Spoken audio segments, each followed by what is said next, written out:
বিসমিল্লাহির রহমানির রহিম। আসসালামু আলাইকুম। আপনারা সবাই কেমন আছেন? আশা করি সবাই ভালো আছেন। এই যে দেখেন, একটা শর্টকাট পরোটা নিয়ে আসলাম।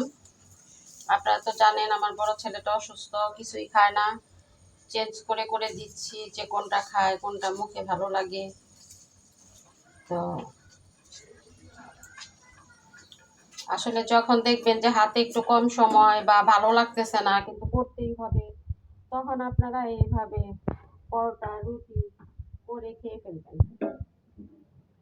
আর সাথে এই যে দেখেন, এই যে দুইটা ডিম পোস্ট না ঠিক, কাঁচামরিচ পেঁয়াজ ছাড়া ভাজি, দুই ছেলের জন্য এই যে দুইটা ভাজি করে নিলাম এইভাবে।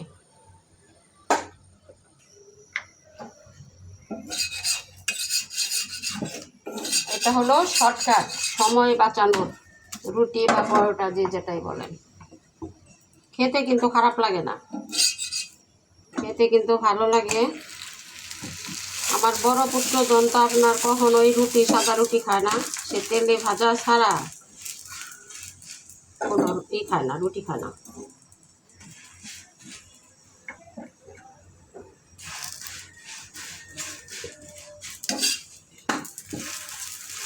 আসলে বাচ্চারাও অসুস্থ হইলে কিন্তু ভালো লাগে না, মনটা একদম খারাপ হয়ে যায়, মনে থেকে দুর্বলতা লাগে।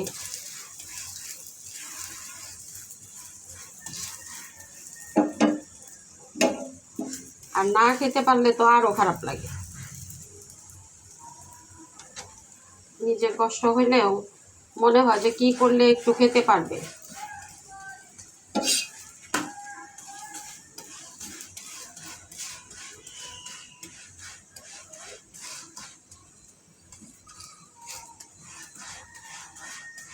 যাই খায় বলে যে তিতা তিতা, যে আসলে জ্বরের জন্য সেটা বুঝতে পারে না।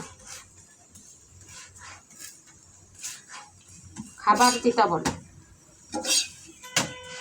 কি বানাইছো ভালো লাগে না, তিতা লাগে। পরে আমি বলি যে তোমার মুখই তিতা, তিতা আমার খাবার না। অন্ধকারকে লাইট কমানো,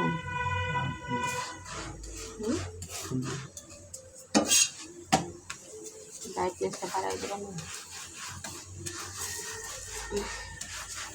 এটা কিন্তু খুবই শর্টকাটে হয়ে যায়।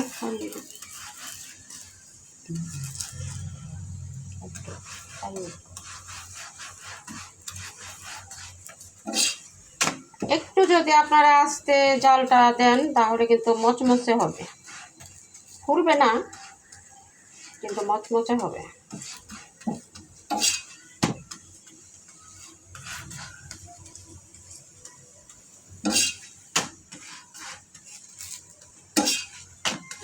এটা দিব, রং চা করে দিব। জ্বরের সাথে একটু কাশিও আছে। আপনারা দোয়া করবেন তাড়াতাড়ি যেন সুস্থ হয়ে ওঠে।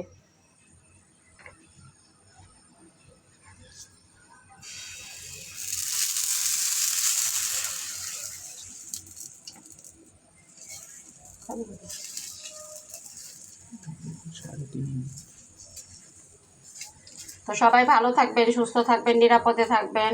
অন্য কোনো ভিডিওতে দেখা হবে, কথা হবে। আল্লাহ হাফেজ।